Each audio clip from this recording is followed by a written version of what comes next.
The United States imports oil from Saudi Arabia, cars from Japan, TVs from Korea, and whiskey from Scotland. So what do we import from India? We import people, really smart people. And as you're about to see, the smartest, most successful, most influential Indians who've migrated to the U.S. seem to share a common credential. They're graduates of the Indian Institute of Technology, better known as IIT. Made up of 7 campuses throughout India, IIT may be the most important university you've never heard of. This is IIT Bombay. Put Harvard, MIT, and Princeton together, and you begin to get an idea of the status of this school in India. You compute the capacity of the column. IIT is dedicated to producing world-class chemical, electrical, and computer engineers. And then you plug this back in and you... With a curriculum that may be the most rigorous in the world. Getting here is the fervent dream of nearly every schoolboy. With a population of over 1 billion people in India, competition to get into the IITs is ferocious. Last year, 178,000 high school seniors took the entrance exam called the JEE. Just over 3,500 were accepted, or less than 2%. Compare that with Harvard, say, which accepts about 10% of its applicants.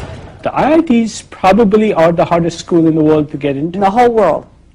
To the best of my knowledge. Veena, significant would you say the impact of IIT graduates has been on the American technology revolution? It's far greater than most people realize.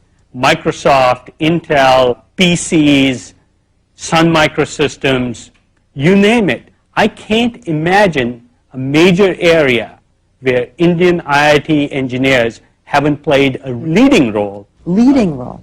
A leading role, and of course the American consumer and the American business in the end is the beneficiary of that. It isn't just high tech. The head of the giant consulting firm McKinsey & Company is an IIT grad. So is the vice chairman of Citigroup and the former CEO of U.S. Airways. Fortune 500 headhunters are always on the lookout for that IIT degree. That they are favored over almost anybody else. If you're a WASP walking in for a job, you wouldn't have as much pre-assigned credibility as you do if you're an engineer from IIT. 90% of IIT students are male, and the young men we met in Bombay know they're hot commodities. The American companies love the kids from IIT. Thank goodness. That's what we heard. That's what we heard too. After I leave IIT Bombay, I hope to get a good job. So it can be a ticket to another way of life. Yes. Yeah. Definitely. And a ticket out of India. How many of you think that you're going to end up in the United States? For a while, I think all of us would be there. Maybe at for some work. stage. At some stage. That's not the way it was supposed to be. I want my country to be strong. Nehru, India's first prime minister, created IIT 50 years ago, just after independence, to train the scientists and engineers he knew the nation would need to move from medieval to modern. He never imagined India would be supplying brain power to the whole world. Would you say that IIT graduates are India's most valuable export? Yes, undoubtedly. N. Ram, one of India's leading journalists, says that because the stakes are so high, a kid starts preparing early. Age 7, 8, 10. By the 10 you know whether you're made for it or not. 30 to about 8, they're grilled and then they go to school. Regular school? Regular school. 4:30 to 8 a.m.? Yes. Are you saying they do that every day? Yes, every day for that period. 2 years? Particularly 2 years. Classes 11 and 12. You do nothing but study. And parents hover and push and fret.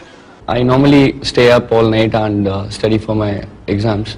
How many hours? It was close to 6 hours. 6 hours of testing, then an excruciating month-long wait for the results. They put them up on the web and you can call them up, and after 10 days you get a letter. So but it's on the web so everybody knows? Yeah. You never get your marks. You just get your All India rank. You just get your rank. Rank, so you first, second, third in the country. Right. Yeah. So it goes from So 1 everybody to 3,000 roughly. So if you were 2,999. Everybody knows. Everybody knows, and you're considered really lucky.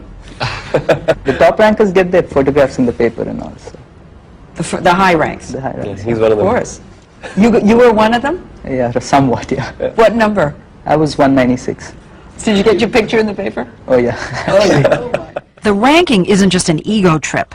The top kids get to choose which campus they want and which major. It's a big deal in India. It is.